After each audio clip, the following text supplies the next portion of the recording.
Hello po, magawa ko ng dinaing na bangus na binabad sa suka. Lagay po ako ng 1 cup na suka. Ibe-blend ko po ito sa sterilizer. Isang buong bawang, ilagay sa loob ng glass ng sterilizer.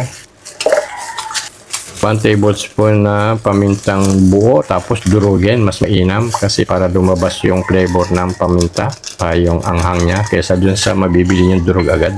1 tablespoon na asin, rock salt, lagay sa loob.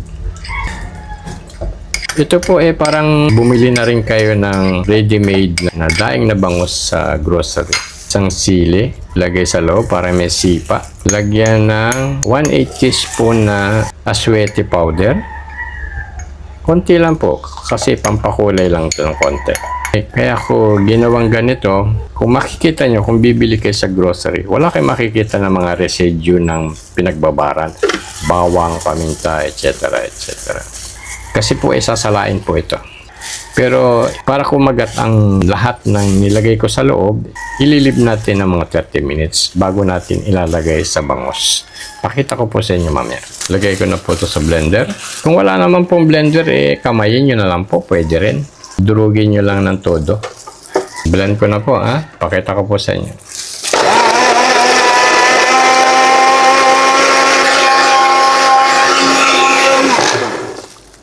Pwede na po yung half a minute. Okay na po yan. Nag-incorporate na po yung lahat ng mga nilagay po natin dito sa loob. Ilib ko lang ng 30 minutos para kumagat po yung mga spices niya doon sa suka. After 30 minutes, ipakikita ko po sa inyo na ilalagay ko po sa bangus. 30 minutos na po. Ilagay ko yung bangus. Ito po yung bangus. 2 piraso. Equivalent po ito ng mga 1.3 kilo. Lagay ko po dyan.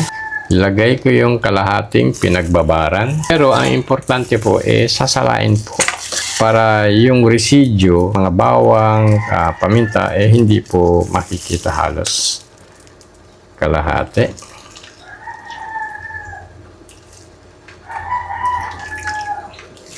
Yan po, kalahati. Sunod ko po yung isa. Malinis po yan. Nilinis ko po ng mabuti.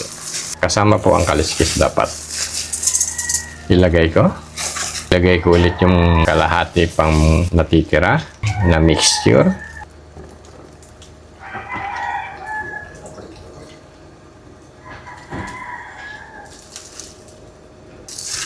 Kita nyo po kung hindi po sasalain, sasama po ito sa pag nagprito po kayo.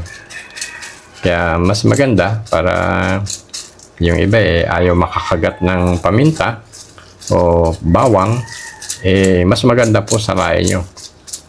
Parang bumili na rin po kayo sa grocery.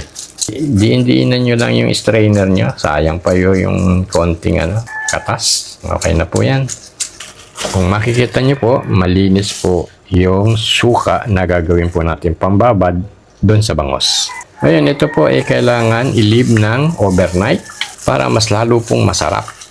Pakita ko po sa inyo na ipiprito ko ito bukas. Ay po, ito na po yung binabad kong bangus na overnight.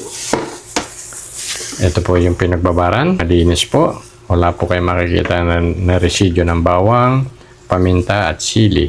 Ibabaligtad ko muna. Ito po yung pinakalaman. 2 po. Yan, wali po 1.3 kilo po itong dalawa. I-drain ko muna itong bangus, mga 5 minutes lang, para yung excess na suka matanggal po. Para hindi mag-splash pag pinirito. Papainit na ako ng kawali. Tabi ko muna to. Ito po yung kawali, punasan ko muna. Sindihan. Painitin lang ng kawali. Init na. Lagyan ng mantika, katamtamang mantika lang kahit na mantika. Coconut oil, palm oil, vegetable oil, pwede po. Lagyan ng mantika. Medyo natulog yung mantika ko. Hinahalo ko po para mag-incorporate po yung mantika.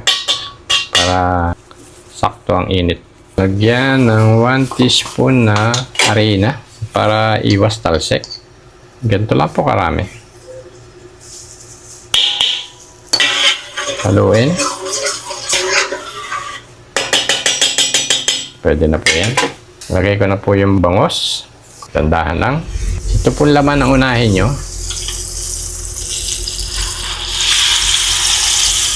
Para yun po laman ay maluto agad at maging crispy.